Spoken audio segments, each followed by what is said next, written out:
La noción de producto interno nos permitirá definir otro importante concepto de la materia de álgebra lineal que tiene que ver con la noción de magnitud de un vector.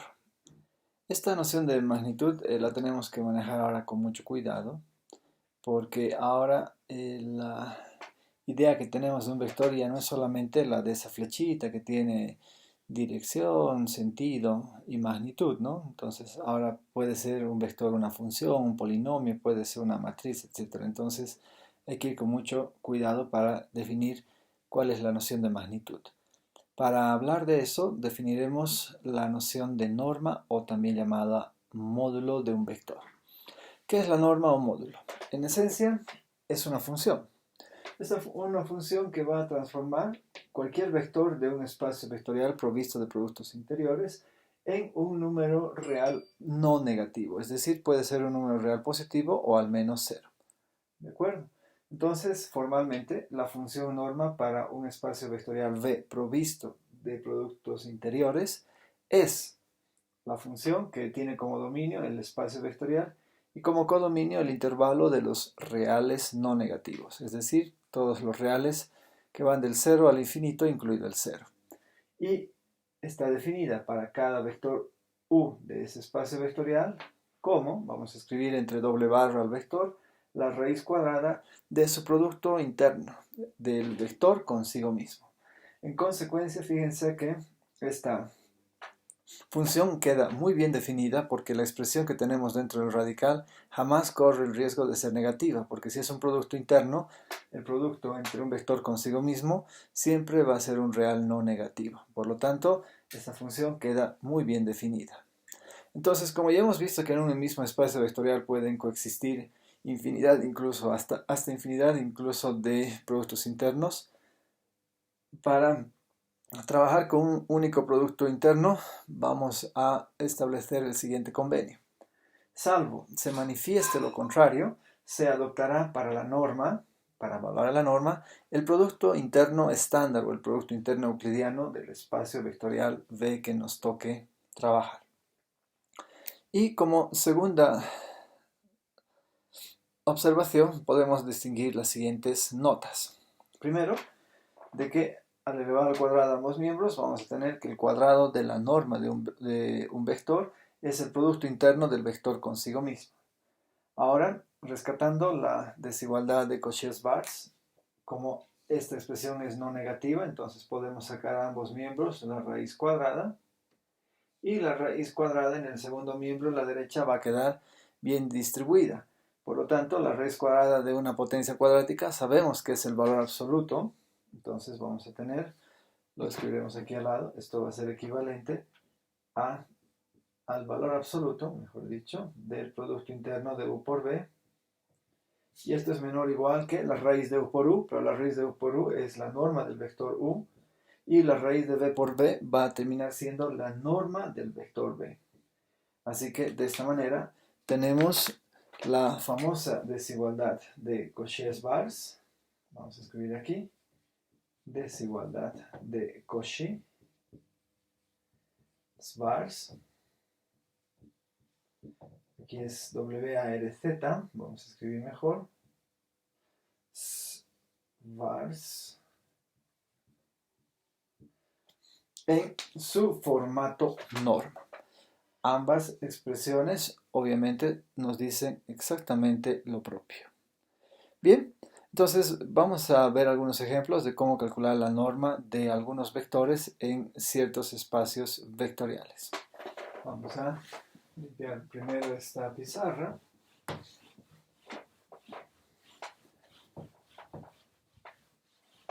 Y vamos a encontrar con seguridad algunos resultados que nos deberían ser un poco más familiares. Entonces, vamos a trabajar estos ejemplos. Nos daremos un vector en R4, sea X el vector, yo que sé, nos podemos definir el vector menos 2, 0, 1, 2 de R4, y queremos calcular la norma de este vector. Entonces, por la definición que hemos establecido, es el producto interno, perdón, es la raíz cuadrada del producto interno del vector x consigo mismo. Es decir, vamos a adoptar el producto interno estándar o euclidio y vamos a tener menos 2 por sí mismo, o sea, menos 2 al cuadrado, más 0 al cuadrado, más 1 al cuadrado, más 2 al cuadrado, lo que en definitiva nos da raíz de 9, que es igual a 3. ¿De acuerdo? Entonces acá tenemos un vector x cuya norma o magnitud es igual a 3. Tenemos otros espacios vectoriales, por supuesto. Podemos trabajar con un espacio de polinomios, sea p de x, ya que sea el polinomio 2x al cuadrado menos x más 1, ¿sí? Un vector de p sub 2. Y nos daremos la tarea de hallar la norma de este polinomio. Entonces, la definición no cambia. La norma de este vector es la raíz cuadrada del producto interno de este vector consigo mismo. Entonces, como estamos adoptando el producto interno estándar, vamos a tener que multiplicar todos los coeficientes. 2 por sí mismo, más menos 1 por sí mismo, más 1 por sí mismo. Es decir, que vamos a tener la raíz de 6 como la norma de este vector. Podemos utilizar otro espacio vectorial, por ejemplo, sea la función f de x, que nos damos, la función coseno, ¿qué les parece? La función coseno que pertenece al espacio de las funciones continuas sobre el intervalo 0 a pi, ¿de acuerdo? De 0 a pi medios, hagamos así. Entonces, queremos hallar la norma de este vector en este espacio vectorial y para este efecto vamos a aplicar la definición en la raíz cuadrada del producto interno de este vector consigo mismo. No cambia para nada el concepto. En consecuencia, vamos a tener la raíz cuadrada de ese producto interno.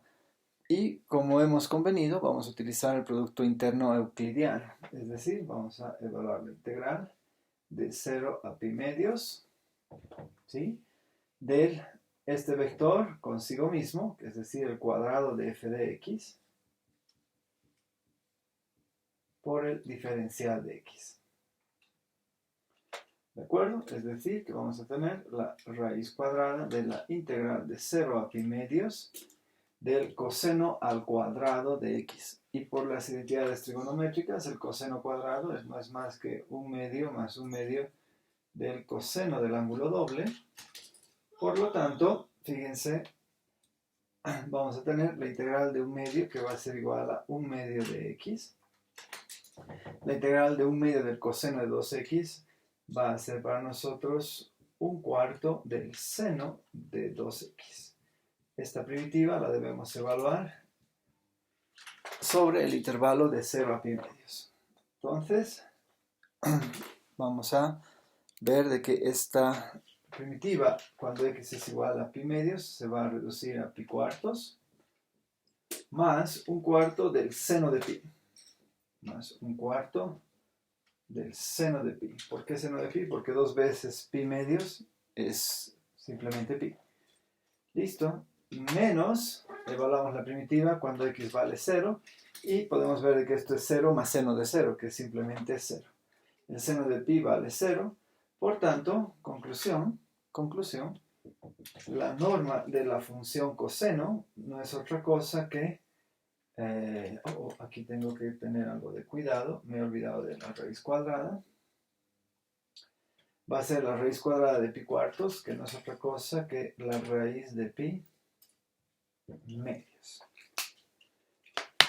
Muy bien, entonces, como verán, todo el rato hemos estado trabajando sobre la idea de que la norma de un vector no es más que la raíz cuadrada del producto interno del vector consigo mismo.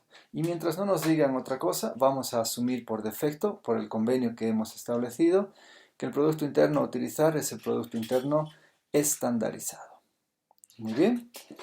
Entonces, esto es muy importante. Nos acordemos, por favor, de estos ejemplos porque los voy a rescatar más adelante, ya que quiero utilizarlos para una noción que tiene que ver con la idea de la normalización. ¿Qué es la normalización?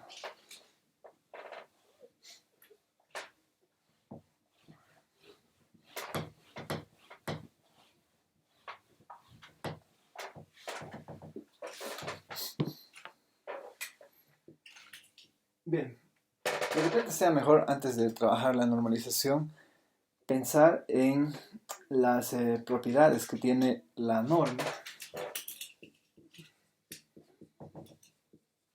Y una de las propiedades tiene que ser la normalización. Así lo vamos a presentar. Entonces, para este efecto, sean U, V, vectores de un mismo espacio vectorial que está provisto de productos internos. Por otro lado, K, que sea cualquier escalar real, el que nosotros querramos, cualquier real que nosotros querramos.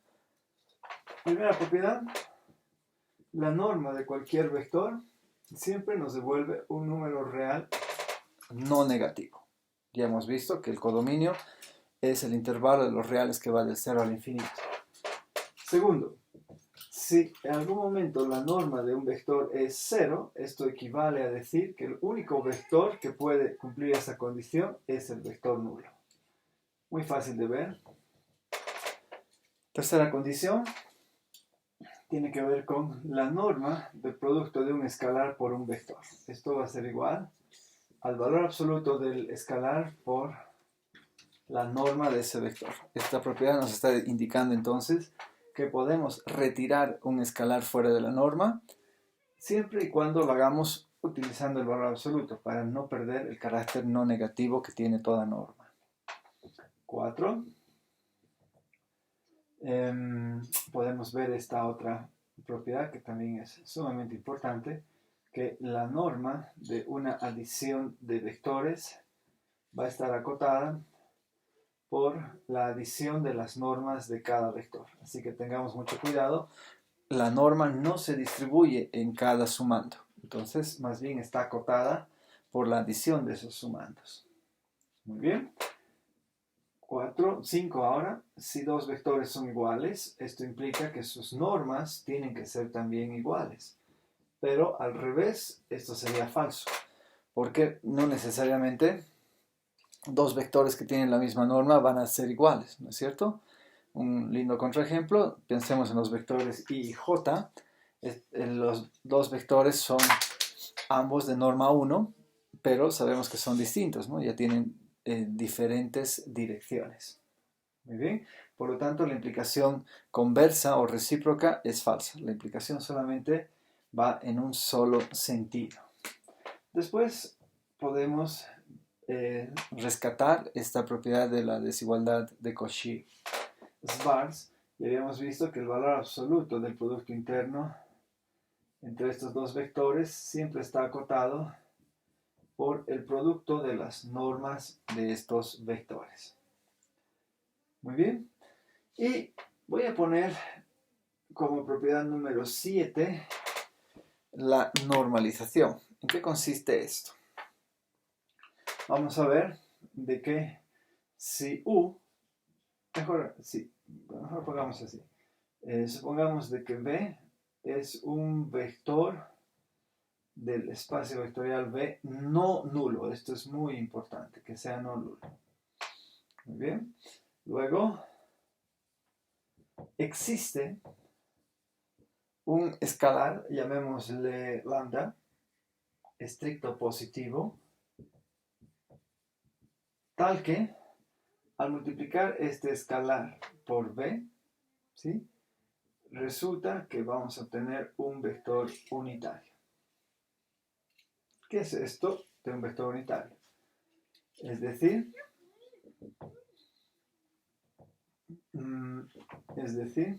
fíjense que ahora el valor absoluto de lambda por la norma de B va a ser igual a 1, Pero esto implica que lambda veces la norma de b es igual a 1, porque estamos trabajando con un lambda estricto positivo, lo que nos hace pensar de que el valor absoluto de un número positivo es el mismo valor absoluto. En consecuencia, lambda es igual a 1 sobre la norma del vector b. ¿Esto qué significa? De que lambda siempre va a existir porque hemos declarado a b como un vector no nulo, y el único vector que podría darnos conflictos en el denominador es el vector nulo. Como está eximido, el lambda siempre existe. Entonces, luego se dice que el vector normalizado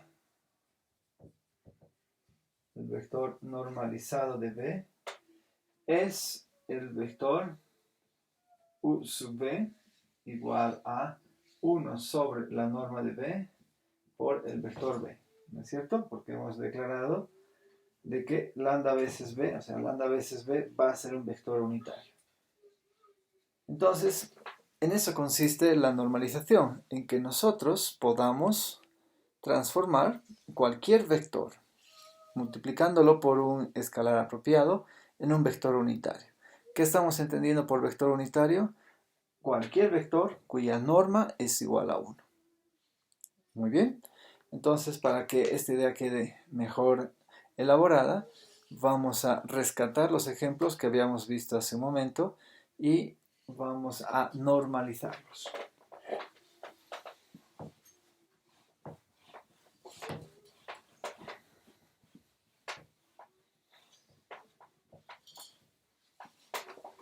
Bien, entonces pongamos acá ejemplos.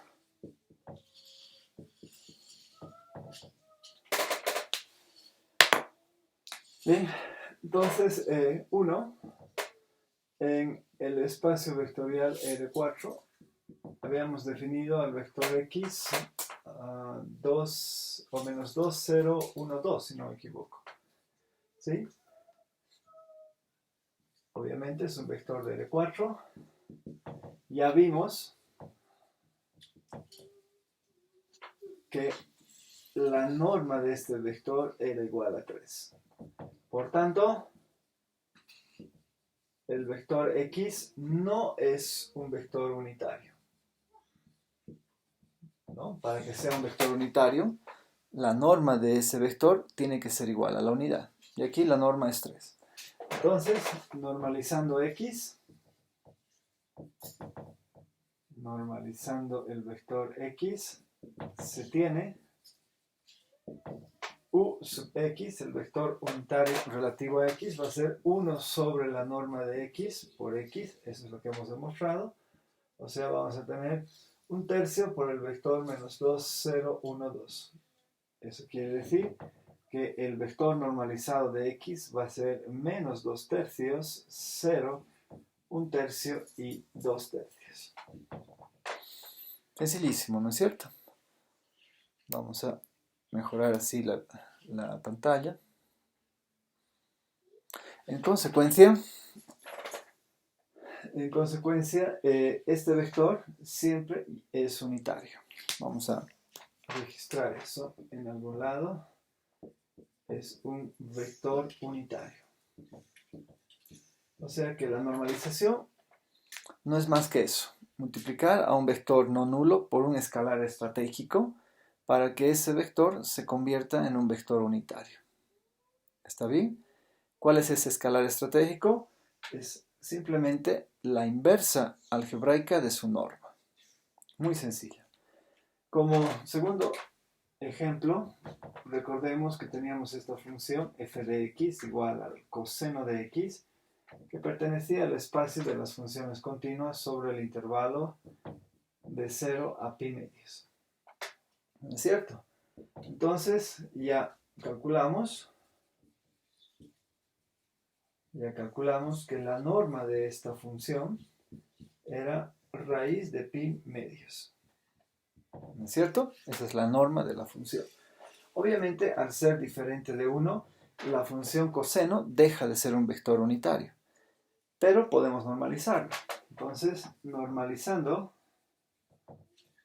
el vector f de x, se tiene que u sub f va a ser el siguiente vector, 1 sobre la norma de f de x por la función f de x. ¿Eso qué quiere decir? Que el vector unitario de f va a ser 1 sobre la norma, o sea, el inverso de esta función, que es 2 sobre la raíz de pi, por la misma función, coseno de x. Y ahí tenemos una nueva función que en efecto va a ser nuevamente un vector unitario.